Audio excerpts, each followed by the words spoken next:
When somebody experiences the pain, the overwhelming grief of having been cheated on, an affair, infidelity, betrayal, it's a pain that few people understand.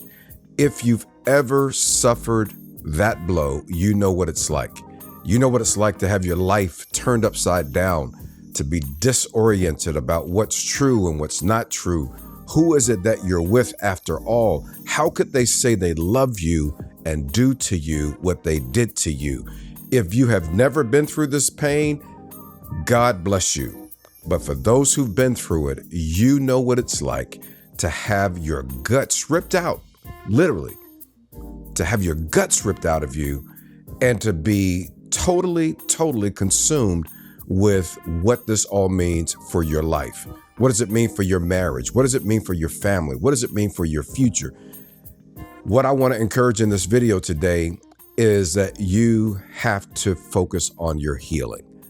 And oftentimes, couples who have gone through this or are going through this, couples that I've worked with who have said, this is too much, this is overwhelming, this is burdensome. What I find is that it's hard to focus on the healing sometimes. And so what can easily become true is that the person who suffered the painful, brutal blow of the infidelity begins to undermine, maybe even sabotage their own healing. When I'm working with couples who've been, who said to me, they've come to me, they said, listen, we want to recover. The one who was unfaithful agrees to the process, agrees to pay the fee, to pay the price for coaching.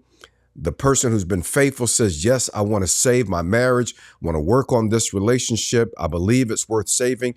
When we get into that process, I let them know after we have uncovered everything in a day of what we call D-Day, right? Where we just disclose everything. I let them know that now the healing process begins. I give them a list of the things that they need to do, they have to do in order to participate in the healing journey. Their responsibilities for the unfaithful person and their responsibilities, believe it or not, for the faithful person. Oftentimes, that person who has been faithful can get stuck in the healing process. And I want to talk about three things that get in their way. Maybe you're that person today. Maybe you're that person listening to this video. You've been through infidelity, whether it was a year ago or 2 weeks ago or 5 years or 10 years or 20 years. If you get stuck in the healing process, it will sit upon you. It will fester in you. It will overwhelm you. It will keep you from becoming the person you were designed to be. And I want to help you. I want to encourage you. You don't have to stay stuck. You don't have to keep spiraling and recycling through the pain the way that you experienced it initially and even into the process.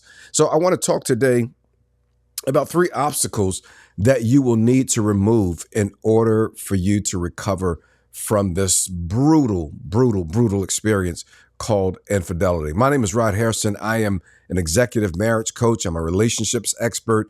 I have been working with couples for years. I'm also a pastor, for those of you who don't know, and I love helping couples recover, couples who've got extraordinary potential to make a great impact. My hope and my passion is I spend so much of my energy having studied counseling and worked with people in this arena, in the NFL and in other sports leagues and among business executives. I spend my energy trying to help couples get better. And this particular issue called infidelity, betrayal, cheating, affairs, it's all the same thing, is difficult to heal from, but you can heal. So let's talk about some of these obstacles that get in the way. Let me talk about the first one. It is an obsession that keeps you blind and bound. The obsession that keeps you blind and that keeps you bound. You say, well, what do you mean about the obsession that keeps you blind and bound? Oftentimes, a person who has been hurt will stay obsessed with, how would I say this? The person who hurt them. what they did. So it's not only what happened to them, but it is a person who did it to them.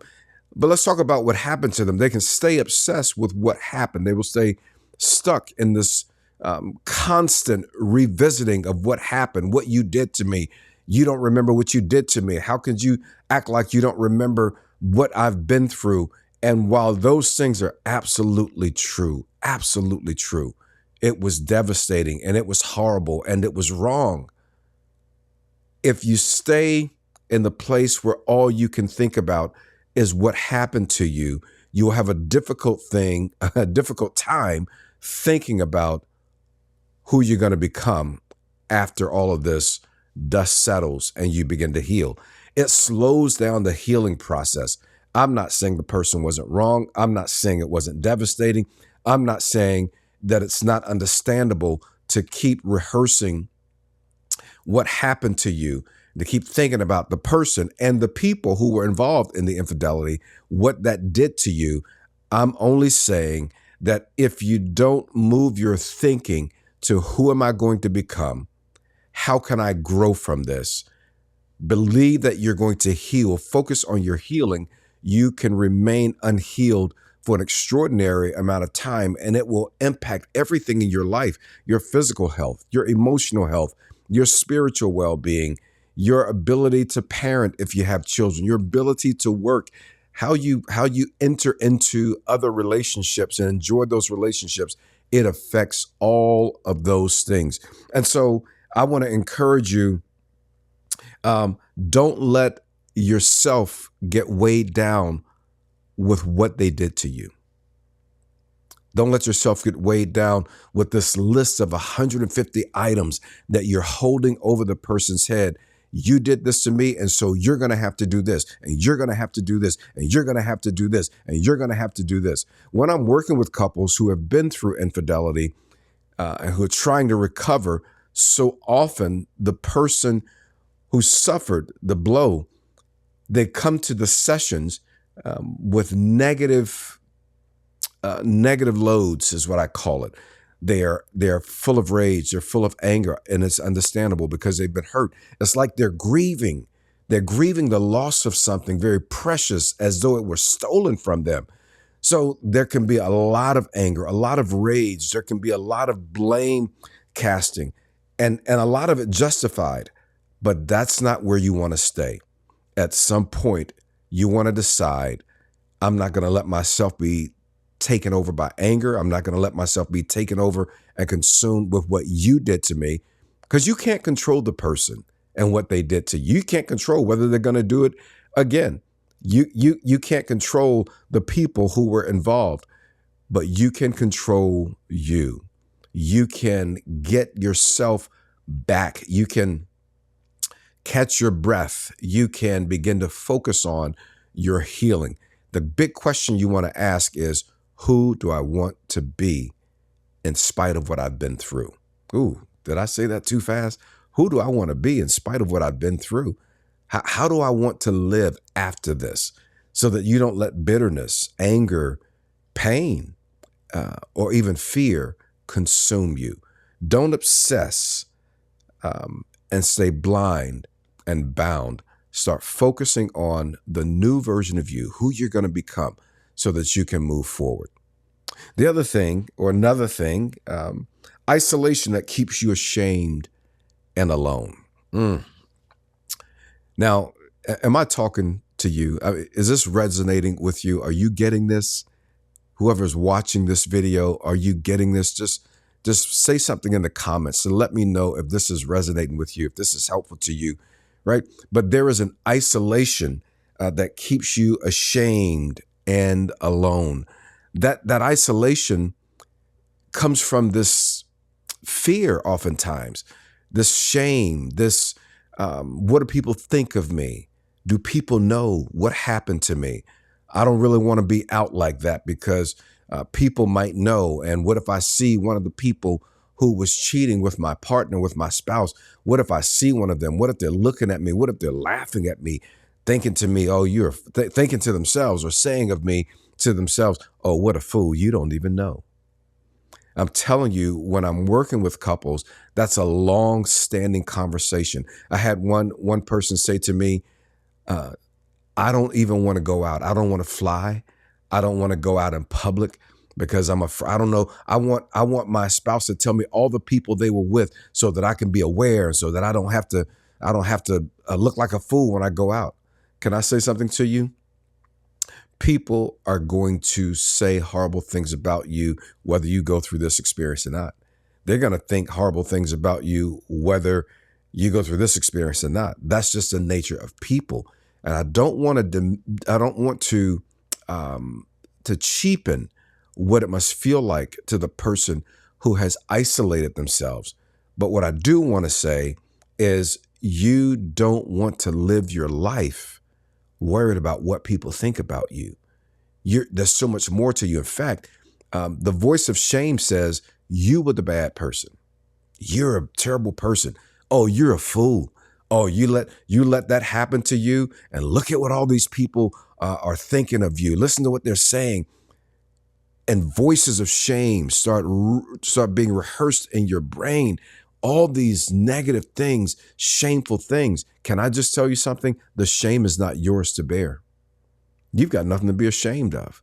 You have been faithful. You are the faithful one. You are the noble one. The person and the people who were involved in infidelity that ruined your marriage, wrecked your relationship, those are the people who should be ashamed. They should be ashamed of themselves. That knowingly, oftentimes, not always, but knowingly, they are undermining the foundation of somebody's very trusted relationship. This covenant relationship called marriage, they are wrecking the foundation of it. For that, they should be ashamed, but you don't have to walk around in shame. Don't let isolation keep you in shame and keep you alone, because the truth is you heal faster and better in community. You need people, and people need you. People need to know, people need to hear your story. People need to hear how you're recovering. People need to see you're bouncing back, that you're moving forward. Maybe your spouse is not doing all they should do to help you heal, but you can heal whether they do or not.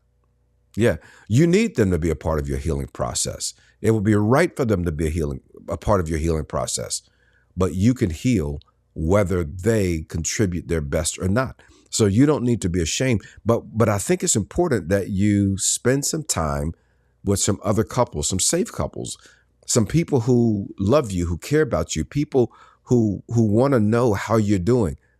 Oftentimes when I'm working with couples who've been through betrayal, infidelity, I'll ask them, like, do your friends know? Do your parents know?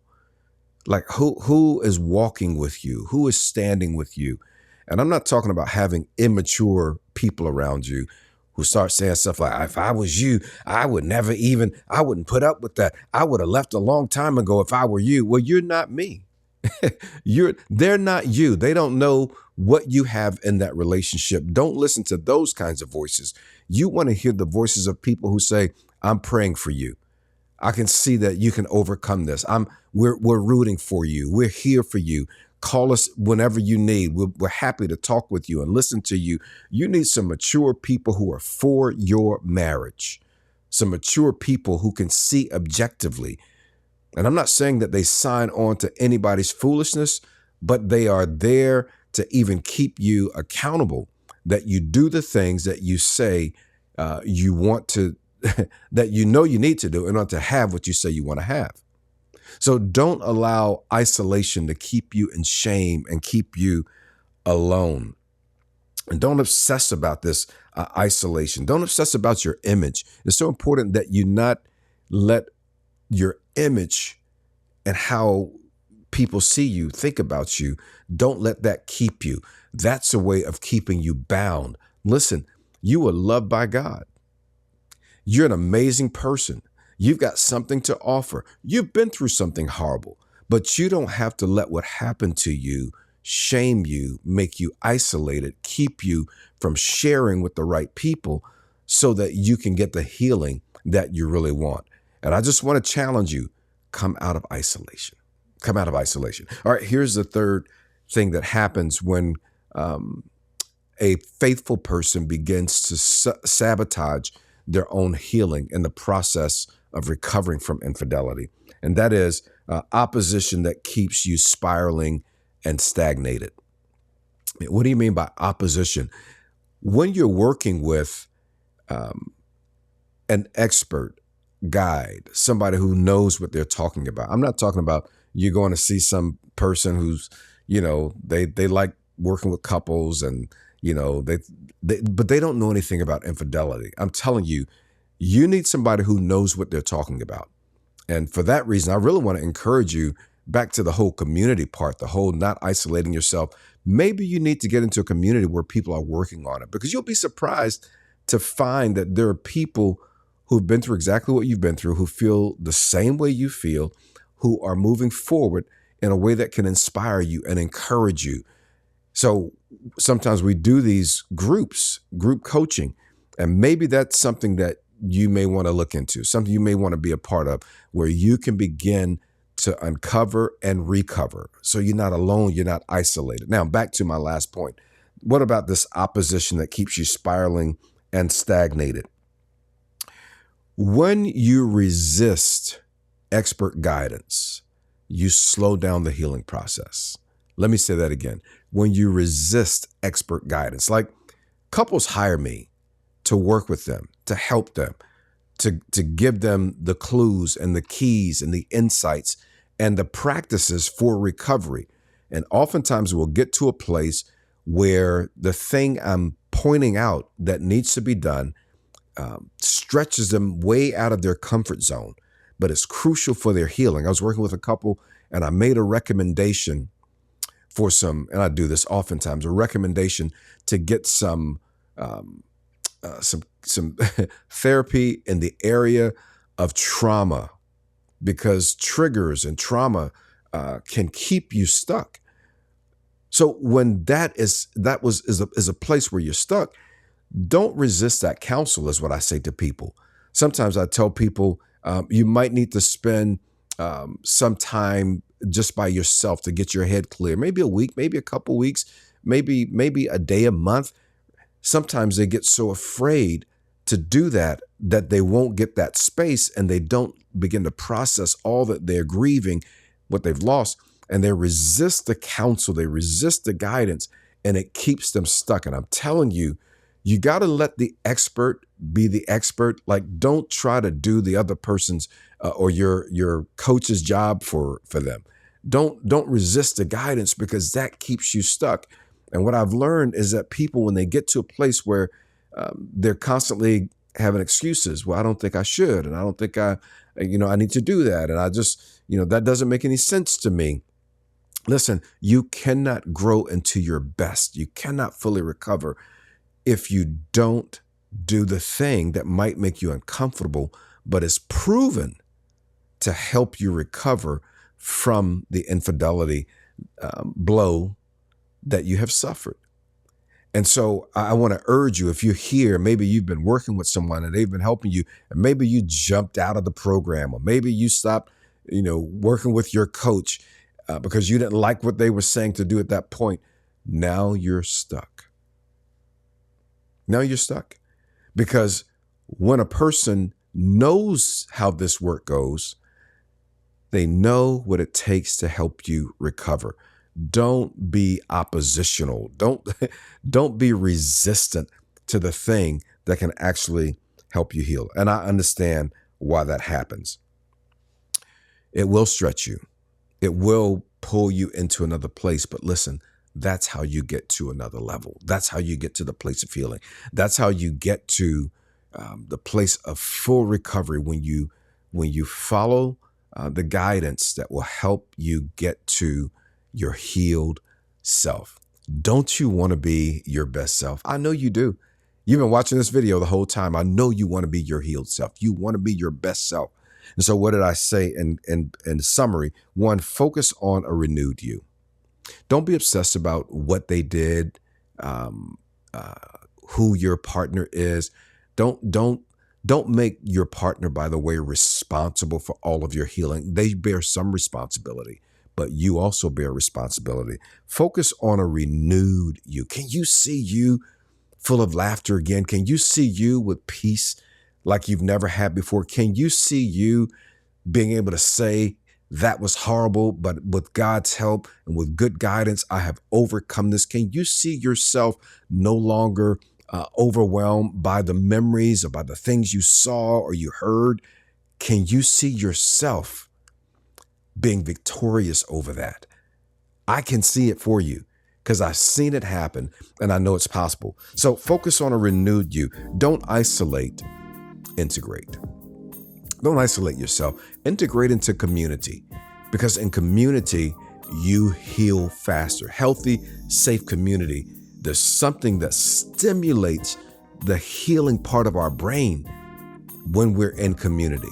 So don't isolate yourself. Don't let the voice of shame make you isolate yourself. By the way, I want to recommend a powerful, powerful book resource. Dr. Kurt Thompson, PhD, has written a powerful book called The Soul of Shame. And I just want to recommend that to you. It's an annual read, just if you suffer from, even if only you suffer from shame, whether it was related to infidelity or not. And then finally, follow the expert guidance to your new destination. Follow the expert guidance to your new destination. Hey, I'm Rod Harrison. I'm so glad that we had some time to talk through some of these things that can keep you stuck in the healing process. You don't mean to undermine the process. It's just that sometimes the pain can be so overwhelming. But I want you to know, I believe that healing is absolutely possible for you. Don't give up the process and be aware that you could be undermining it. And so take more of those courageous steps that you've been taking on the journey. And I'm looking forward to hearing how you heal on the way. All right, we'll see you in the next video.